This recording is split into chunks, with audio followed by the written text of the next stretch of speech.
Hey, yeah, I'll bet ya. Come on, do you have any idea how late it is? You don't want to be late for school. What was that? You don't have school? Of course you got school. You got exams coming up, don't you? What was that? You haven't been to school in the past month? What the hell have you been doing? You've got a job? What kind of job is this? Like, forklift racing? What was that? You're looking for the Mad Angels? What is that, some kind of rap group? Are you going to a concert? Young man, you've got too many things going on right now to be going to concerts. After work, we're going to have a serious talk.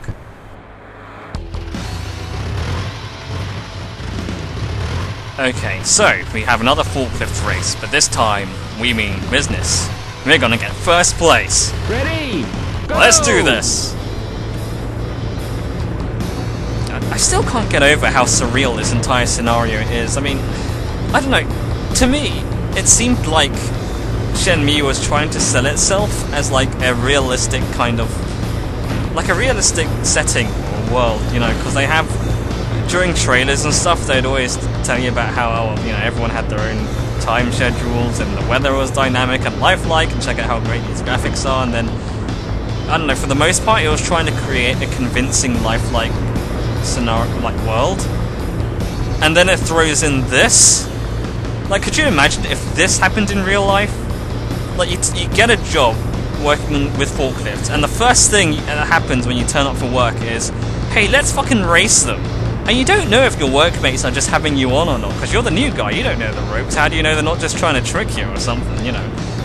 It just seems really weird. Anyway, second lap, we're going to bring up our forklift, because that makes us go faster. Actually, no, it doesn't, but it just looks cool. I just got my forks higher up. That means the stakes are high. I've risen the stakes. I've risen them with the forklift. That's how hardcore things I'm getting. Second place, just gotta overtake this loser.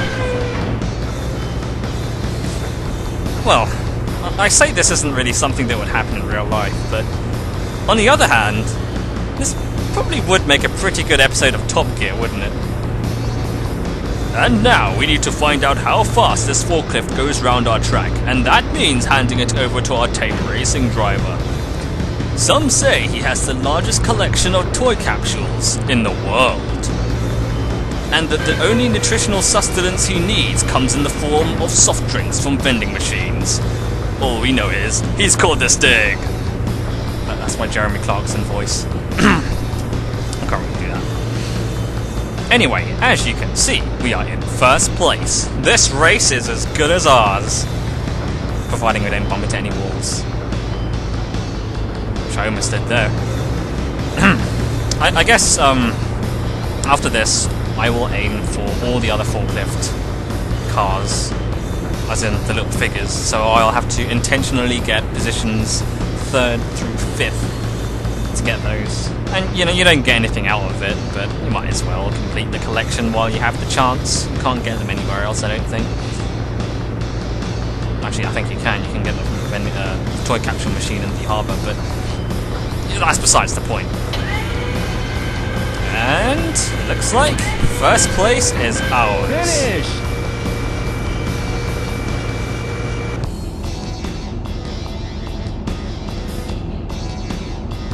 Pretty damn good for a rookie. Here's your first place prize. Thanks. Hope you work as well as you race. You know, after I'm done working here, I'm gonna put this on my CV. Got first place in the forklift race. That's bound to impress the employers.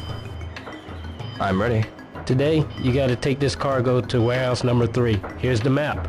Don't forget the quota. No problem. Okay, good luck. So, just as usual, we'd be moving crates from here to warehouse number 3. I don't know how all these crates got here, or what they're doing here, but I don't know. This distance, it's a bigger distance compared to last time. The quota's a little less, it's only 8. That's because it'll take you more time to move the crates over. You'll generally move less crates than before. We won't be doing the thing that happened last time where we finished way before the working day was over. we'll be working up until the end, I think. You'll notice that when you're driving with the box up, your view is obstructed, but you can go into first-person mode and cockpit view, and that should give you a better view of things to come. And this little junction here is usually where you'll get, like, you encounter pedestrians or other forklifts. So that's kind of what you have to look out for. Otherwise, a fairly simple route, just straight down that like linear path. Might as well align it with the grid at least a little bit. Okay, that's the box delivered. Let's go all the way back. As you can see, pretty simple route, just down that long road, and then up into the main courtyard. Sometimes you get other forklifts travelling along here as well, and they actually, like, that you drive on the left-hand side, really, and oncoming traffic's onto your right, so if there is more traffic, you want to stay on the left side. Can't believe I'm talking about traffic in Shenmue. Okay, so, you pretty much just keep doing this until 12 o'clock. Not really much else to say, really. Pretty uneventful.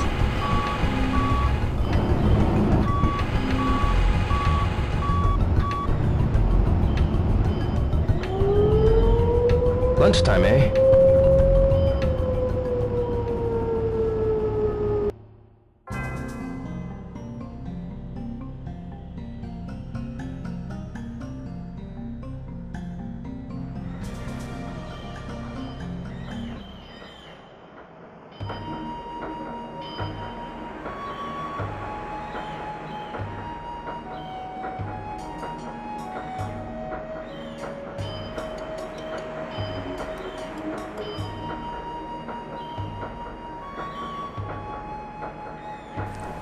So from this little scene you can see that Ryo Hazuki eats lunch with the other sailors, and he's pretty much done eating within 10 minutes, so you have the rest of the 2-hour lunch break to do as you please, so I might as well improve the skill level of that new move we learned, the Swallow Dive.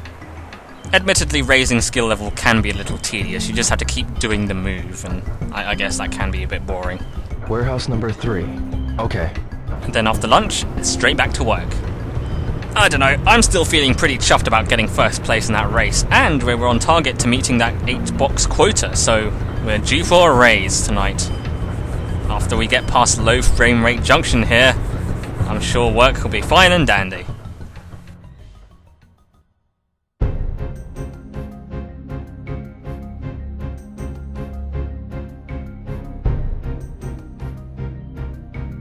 Oh hey, he's carrying the load correctly in the cutscene. Hey, look! It's Schoolboy! You guys. What the hell are you doing here? I'm meeting my box quota. Are you? Children shouldn't play around with forklifts. You might get hurt, you know. Ha! Move it. You heard us? You're fired. Ha!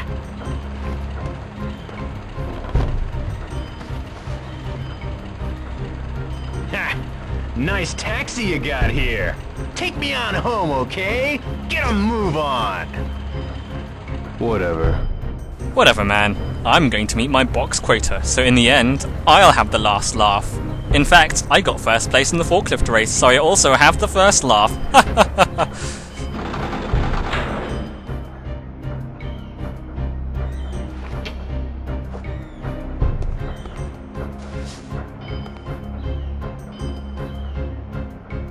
Hey, cut it out. Joke's on you, schoolboy. That's it. You're mine.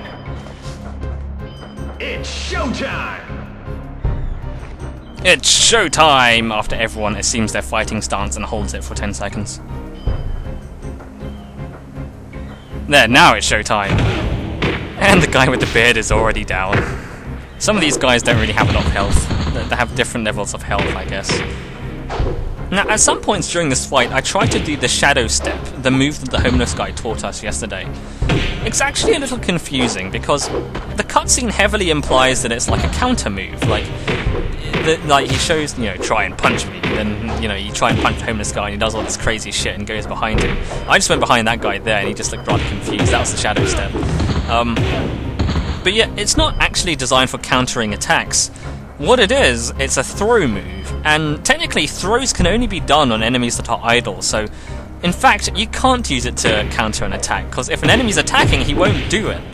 At least that's from what I've tried anyway. Maybe I'm just doing it wrong, but from what I can gather, the best thing it's used for is just to get behind an enemy so you can follow up with more attacks.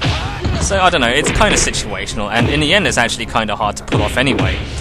But it's not too bad, because if you want to use it a lot, then you can assign it to the R button. Remember that if you can always hotkey moves to the R button, so if you find a move that has a rather complicated button combination and you want to do it often, then assigning it to the R button is a good thing to do. Oh man. Help me! Where are the Mad Angels? Those guys are at the back of warehouse number 17. Number 17? Yeah, at the back of the warehouse. You lying? If you don't believe me, go see for yourself.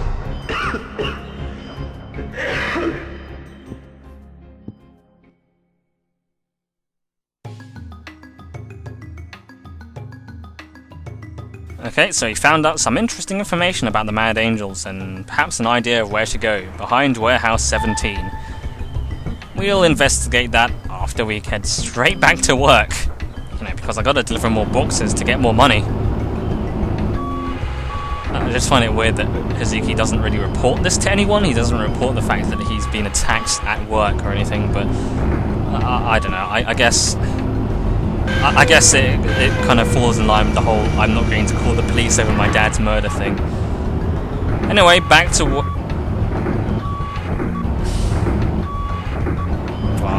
First I gotta slowly get out of this situation I'm in. I've almost got it! Okay, good. I was worried to be stuck there. Well, I only have time really for one more box anyway. No way am I going to be able to carry another box in the 5 minutes I have left, so I'm going to drive the forklift off the edge into the sea! You can't. Finished for the day.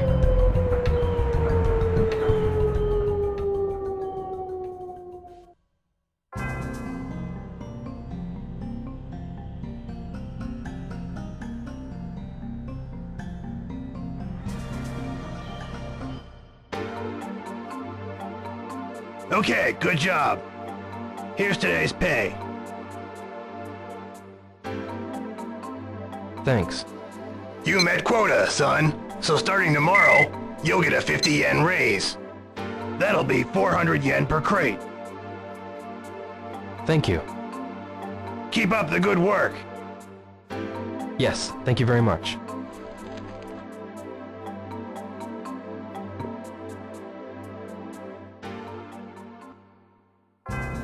You'd think it would be a good idea at some point to give back some of the money that Fukusan gave us to spend on a ticket to Hong Kong, which some guy ate. But for some reason, that never once crosses Ryo's mind. I don't know, you'd think that'd be like the first thing he does once he gets some money back. Hey, mister. Oh, it's you, youngin'.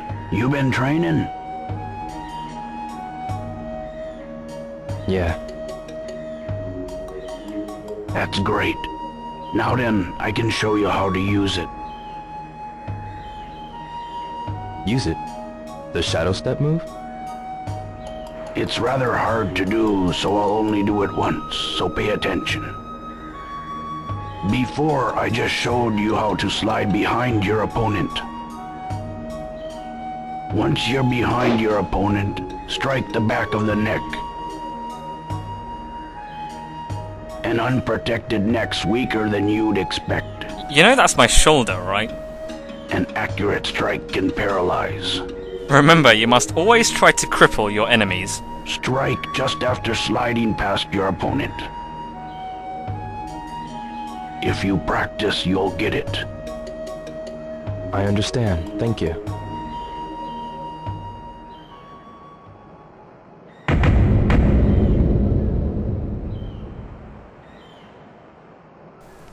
So the Shadow Blade is really the real deal.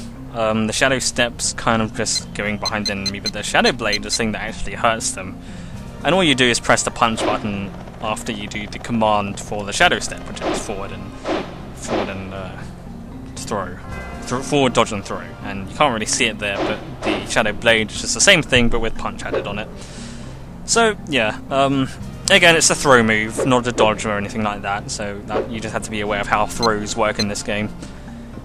And we'll be trying that later, but for now, we're going to get a drink, because we didn't do that lunchtime. What should we get?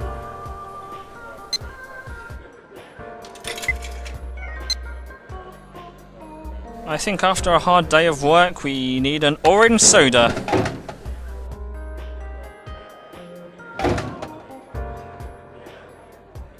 Great, I won. Wow, first I learned how to karate chop someone's spine, then I get a winning can. Today's the day that keeps on giving.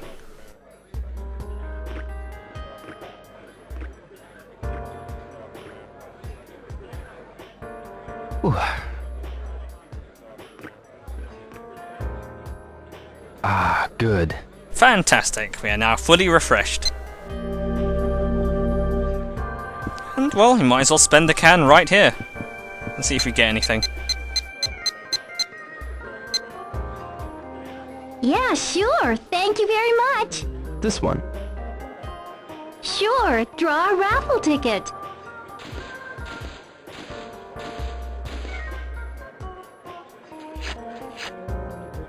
Fifth prize.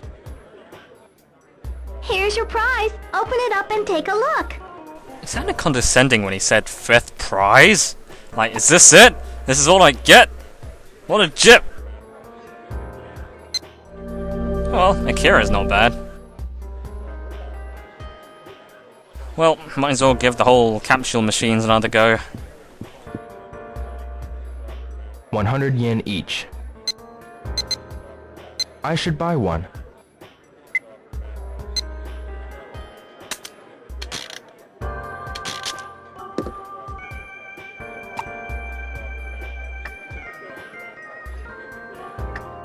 Hey, what's this? It's a balloon. Is that from a video game? Is that from this Fantasy Zone game that a lot of these figures are from? Again. I don't know. Anyway, I'll keep trying and, well, unfortunately we don't get anything else new. Although for some reason Ryo's eyes kind of seem a bit wonky. I don't know, maybe this is the effect that too many toy capsules has on you. This is a health warning. You need to stop before your eyesight gets... You go blind if you use the machine too often. Changed my mind. Okay, well, that's enough of that. Let's head on over to warehouse number 17, as the sailor guy told us. That's where they hang out. So maybe we'll find some clues or something.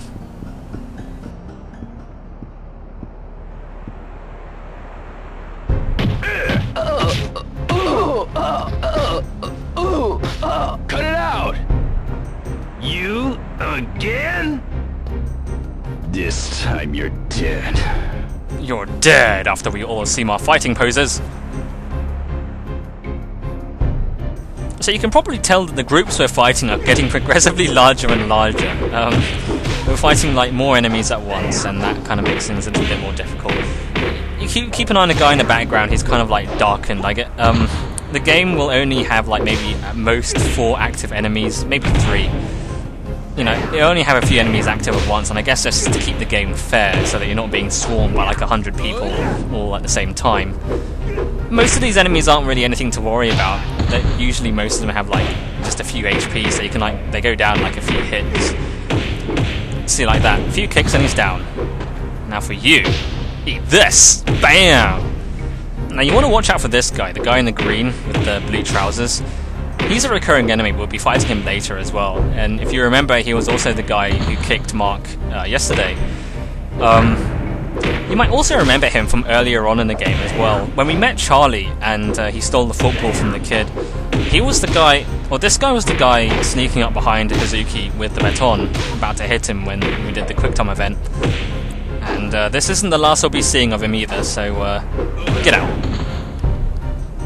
Dodge! Kick! Bam! This guy's another recurring enemy, and he has a fair amount of health as well. See, when it's one-on-one, it's not so bad, because I can like parry moves and like counter and do cool things like this. That's pretty cool. I really like that move, that flippy kick, the Dark Moon. It's a decent move. It's, you know, it's got good reach, decent damage and all that, but the reason I like it is just because it looks kind of funny.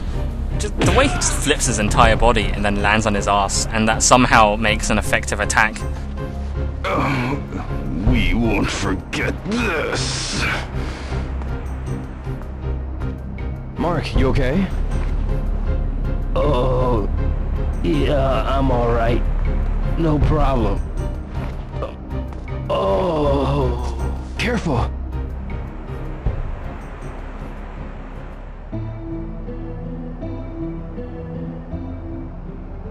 So, looking for your brother. yeah, my only brother. He's about your age. But now, he's probably at the bottom of the sea. Killed by the Mad Angels. Why would the Mad Angels kill your brother? It appears he may have leaked some important information.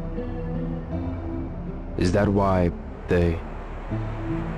Probably. At least as far as I could tell, only one person was killed. So you're not sure? Was the guy who heard the information killed? Or my brother, the one who leaked it? Oh yeah, Dio. I heard the information was about a black market deal with some Chinese cartel. A Chinese cartel? The GU men? I always found it weird how, like, immediately after talking about how leaking information about the Mad Angels is bad and dangerous, he immediately goes on to tell you important information about the Mad Angels. I guess it doesn't really make a difference from his standpoint, though. So, now we know a bit about the Mad Angels and that they're linked to the Chi-Yu men, although we kinda already knew this, so I find that a little strange. And again, it's not entirely clear what you're supposed to be doing at this point. You're still looking for the Mad Angels, but you know where they are, kind of, because the guy said behind Warehouse 17, and if you look at Warehouse 17, it's right here. The Mad Angels, this is their hideout. But you can't go in there, so I guess what you're supposed to be finding out now is, like, what they do outside of their hideout and where they hang out when they're not just sitting at home. Excuse me? Eh? What is it, youngin? Do you happen to know where the Mad Angels hang out? Why are you looking for them? I hear you've been getting yourself in all sorts of trouble. I really need to know where they are. If you know, please tell me. All right already. Come back here at night. Here? They always gather around here at night. At night. I understand. Thank you. Don't go doing nothing reckless, you hear? Again, the game becomes extremely unclear and a little misleading about what you're supposed to be doing next. It says they hang out near the cafeteria at night, but here's the cafeteria right here, and it is night. What the game actually means is come here tomorrow night, that's when the next event will happen. I think you're supposed to hear that conversation from the homeless guy like tomorrow during the lunch break or after work. Then it makes more sense because you go there that night and then stuff happens, but for now there's nothing we can do, we just go home, and on our way home we meet our good pal Ichiro. Ichiro. Hey, bro. What's up? So what's up with you these days? Busy, huh? I'm working at the harbor. Working? What are you saving up for this time? Nothing. Come on, you can tell me. What you gonna buy me when you get paid? Yeah. Gotta run. See ya. Yeah, see ya. And with that, Ryo Hazuki tries to get out that conversation as quickly as possible because he can't think of a decent response. Before we go to bed, we might as well give the Sonic machine another go because we have a shitload of money and we might as well spend it on something. and not Payback Fuke-san. And hey, guess what? Finally, a new toy. Hey, what's this? It's Amy Rose. As seen in her classic green t-shirt appearance, all the Sonic models are taken directly from Sonic the Fighters, if you haven't figured out already. And one more thing before we go to bed. Let's give Nozomi a phone call. Hello? Nozomi. Rio? I was just cleaning my room and found a picture from junior high. The relay races, remember? Yeah, I remember. That was ages ago. Yeah, it was. So, anyway, why did you call? No reason. Later. Okay, talk to you later. I love that awkward silence they put in when it's like, so why did you call? And it's like, no reason. I don't know. Awkward Rio is the best Rio. Anyway, we're going to call it a night there, so good night everyone. See you guys tomorrow.